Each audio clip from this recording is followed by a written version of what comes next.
Item ಯಾವುದೇ ಇರಲಿ try ಮಾಡಿ ಆಚಿ ಚಿಕನ್ ಮಸಾಲಾ. ಸೊ ಇದೆಲ್ಲದರ ನಡುವೆ ಅವರ ಹೊಸ ಸಂಪುಟದಲ್ಲಿ ಯಾರಿಗೆಲ್ಲ ಅವಕಾಶ ಇರುತ್ತೆ ಅನ್ನೋ ಒಂದು ಪ್ರಶ್ನೆ ಅಂತೂ ಸಹಜವಾಗಿದ್ದೇ ಇದೆ. ಇನ್ನು ಬುಧವಾರದ ಪದಗ್ರಹಣಕ್ಕೆ ಇಲ್ಲ ಡಿಸಿಎಂ ಪಟ್ಟಾಭಿಷೇಕ. ಸಮುದಾಯವಾರು ಡಿಸಿಎಂ ಲೆಕ್ಕಾಚಾರ ಜೋರಾದ್ರೂ ಕ್ಲಾರಿಟಿ ಸಿಗ್ತಾ ಇಲ್ಲ. ಈಗ ಒಂದು ವಿಚಾರ ಸಿಕ್ಕಾಪಟ್ಟೆ ಮುನ್ನೆಲೆಗೆ ಬರ್ತಾ ಇರೋದು, ಆದರೆ ಡಿ ಕೆ ಶಿವಕುಮಾರ್ ಸಿಎಂ ಆದ್ರೆ ಸಮುದಾಯವಾರು ಒಂದು 3 ಇಲ್ಲ 4 ಜನಕ್ಕೆ ಡಿಸಿಎಂ ಅವಕಾಶವನ್ನ ಕೊಡ್ತಾರೆ ಅಂತ ಹೇಳಿ, ಬಟ್ ಅದಕ್ಕಿನ್ನೂ ಕ್ಲಾರಿಟಿ ಅಂತೂ ಸಿಗ್ತಾ ಇಲ್ಲ. ಇನ್ನು ಡಿಸಿಎಂ ಹುದ್ದೆ ಸೃಷ್ಟಿಗೆ ಡಿ ಕೆ ಶಿವಕುಮಾರ್ಗೂ ಕೂಡ ಆಸಕ್ತಿ ಇಲ್ಲ. ಎಲ್ಲೋ ಒಂದು ಕಡೆ ಅವರು ಅಗತ್ಯ ಇದ್ರೆ ಮುಂದೆ ತೀರ್ಮಾನ ಮಾಡೋಣ ಅಂತ ಕೂಡ ಡಿ ಕೆ ಶಿವಕುಮಾರ್ ಹೇಳ್ತಾ ಇದ್ದಾರಂತೆ. ಇನ್ನು 3 ಸಮುದಾಯದ ಡಿಸಿಎಂ ಹುದ್ದೆ ಸೃಷ್ಟಿಗೆ ಸಿದ್ದರಾಮಯ್ಯನವರು ಒಲವು ವ್ಯಕ್ತಪಡಿಸ್ತಾ ಇದ್ದಾರೆ. ಸಿದ್ದರಾಮಯ್ಯನವರು ಹಿಂಗಾದ್ರೆ ಒಳ್ಳೆಯದು ಅಂತ ಹೇಳ್ತಾ ಇದ್ದಾರಂತೆ. ಜೊತೆಗೆ ಕೆಪಿಸಿಸಿಗೆ ಲಿಂಗಾಯತರ ನೇಮಕವಾದ್ರೆ ಡಿಸಿಎಂಗೆ ಒಬಿಸಿ ರೇಸ್ಗೆ ಸಾಧ್ಯತೆ ಇದೆ. ಅಥವಾ ಒಂದು ಕಡೆ ಸತೀಶ್ ಜಾರಕಿಹೊಳಿ ಅವರ ಹೆಸರು ಕೇಳಿ ಬರ್ತಾ ಇತ್ತು ಕೆಪಿಸಿಸಿ ಅಧ್ಯಕ್ಷ ಸ್ಥಾನಕ್ಕೆ, ಬಟ್ ಇಲ್ಲ, ಈಗ ಒಬ್ಬ ಲಿಂಗಾಯತ ನಾಯಕನೇ ಕೆಪಿಸಿಸಿ ಅಧ್ಯಕ್ಷರಾಗಲಿ ಅನ್ನೋ ನಿಟ್ಟಿನಲ್ಲಿ ಚರ್ಚೆ ಆಗ್ತಾ ಇದೆ. ಅಕಸ್ಮಾತ್ ಆಗಿ ಕೆಪಿಸಿಸಿಗೆ ಲಿಂಗಾಯತರ ನೇಮಕ ಆದರೆ, ಲಿಂಗಾಯತ ನಾಯಕ ಅಧ್ಯಕ್ಷ ಆದರೆ, ಇನ್ನು ಡಿಸಿಎಂಗೆ ಇಲ್ಲಿ ಒಬಿಸಿ ನಾಯಕರಲ್ಲಿ ಒಂದು ರೇಸ್ ಅಂತೂ ಇದ್ದೇ ಇರುತ್ತೆ.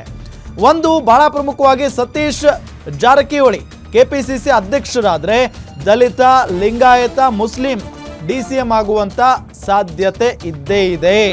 ಸೊ ಕ್ಲಾರಿಟಿ ಇಲ್ಲದ ಕಾರಣ ಡಿಸಿಎಂ ಹುದ್ದೆ ಸೃಷ್ಟಿ ಇನ್ನೂ ಕೂಡ ಡೌಟ್ ಇರುತ್ತೆ. ಬುಧವಾರದ ಒಳಗೆ ಬಹುತೇಕ ಡೌಟ್ ಅಂತ ಹೇಳಲಾಗ್ತಾ ಇದೆ. ಬುಧವಾರ ಡಿ ಕೆ ಶಿವಕುಮಾರ್ ಅವರು ಅಂದರೆ ಪ್ರಮಾಣ ವಚನವನ್ನು ಸ್ವೀಕರಿಸ್ತಾರಂತೆ. ಕಲಬುರಗಿಯಲ್ಲಿ ಎಐಸಿಸಿ ಅಧ್ಯಕ್ಷ ಖರ್ಗೆ ಕೂಡ ಇದೇ ಉತ್ತರವನ್ನು ಕೊಟ್ಟಿದ್ದಾರೆ. ಡಿಸಿಎಂ ಸ್ಥಾನದ ಪ್ರಪೋಸಲ್ ಬಂದಿಲ್ಲ, ಬಂದ ಮೇಲೆ ನೋಡಬೇಕು, ಎಷ್ಟು ಡಿಸಿಎಂ ಸ್ಥಾನ ಅಂತ ನೋಡಬೇಕು ಅನ್ನೋ ನಿಟ್ಟಿನಲ್ಲಿ ಎಐಸಿಸಿ ಅಧ್ಯಕ್ಷ ಮಲ್ಲಿಕಾರ್ಜುನ ಖರ್ಗೆ ಅವರು ಮಾತನಾಡಿದ್ದಾರೆ. ನಾವೆಲ್ಲ ಸರ್ ಈಗ ನೋಡ್ಬೇಕು, ಇನ್ನೂ ಪ್ರಪೋಸಲ್ ಯಾವುದೂ ಬಂದಿಲ್ಲ. ಪ್ರಪೋಸಲ್ ಬಂದ ಮೇಲೆ ಎಷ್ಟು ಮಿನಿಸ್ಟರ್ ಮಾಡಬೇಕು, ಎಷ್ಟು ಡಿಸಿಎಂ ಮಾಡಬೇಕು, ಅಥವಾ ಇಂಪಾರ್ಟೆಂಟ್ ಚೇರ್ಮನ್ಗಳನ್ನು ಇದ್ರ ಜೊತೆಯಲ್ಲೇ ಮಾಡಬೇಕು, ಇವೆಲ್ಲ ಚರ್ಚೆ ನಡೆದಿದೆ. ಅದು ಇನ್ನೂ ಬಂದಿಲ್ಲ ಪ್ರಪೋಸಲ್. ಅಂದರೆ 8 ಮಾಡ್ತಾರೋ 10 ಮಾಡ್ತಾರೋ, ಅವ್ರ ಪ್ರಪೋಸಲ್ ಬಂದಿಲ್ಲ. ಬಂದ ಮೇಲೆ ಅದ್ರ ಪ್ರಕಾರ ಸದ್ಯಕ್ಕೆ ಒಂದು ಹಂತದಲ್ಲಿ ಮಾಡಿ, ಅದು ಆದಮೇಲೆ ಮತ್ತೊಂದು 15 ದಿವಸ, 1 ತಿಂಗಳು ಬಿಟ್ಟು ಮತ್ತೊಂದು ಹಂತದಲ್ಲಿ ಉಳಿದಂಥ ಇದು ಸದಸ್ಯರೇನು ತಗೊಳ್ಬೇಕು ಅಂತ ಒಂದು ವಿಚಾರ ಇದೆ. ಆದರೆ ಮುಖ್ಯಮಂತ್ರಿಗಳು ಏನು ವಿಚಾರ ಮಾಡ್ತಾರೋ ನಮಗೆ ಗೊತ್ತಾಗಿದೆ.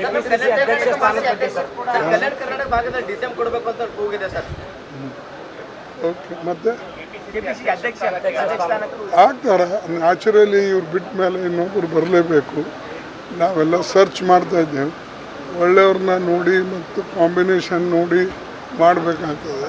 ಪಾರ್ಟಿ ದೃಷ್ಟಿಯಿಂದ, ಮುಂದೆ ಪಾರ್ಟಿ ಕಟ್ಟೋ ದೃಷ್ಟಿಯಿಂದ, ಮತ್ತು ವಿಶೇಷವಾಗಿ ಈ ಒಂದು ನಮಗೆ ಕೇವಲ ಈಗ 24 ತಿಂಗಳಿರೋದ್ರಿಂದ ಭಾಳ ಸ್ಪೀಡ್ವಾಗಿ ಕೆಲಸ ಮಾಡ್ತಕ್ಕಂಥ ಮತ್ತು ಕಲೆಕ್ಟಿವ್ ಆಗಿ ಇದ್ದು ಎಲ್ಲರೂ ಕೂಡಿ ಹೋಗ್ತಕ್ಕಂಥ ಒಬ್ಬ ನಾಯಕನನ್ನು ನಾವು ಹುಡುಕಬೇಕು. ಅವ್ರ ಜೊತೆಯಲ್ಲಿ ಕೋಆಪ್ರೇಟ್ ಮಾಡ್ತಕ್ಕಂಥ ಜನನೂ ಕೂಡ ಇರಬೇಕಾಗ್ತದೆ.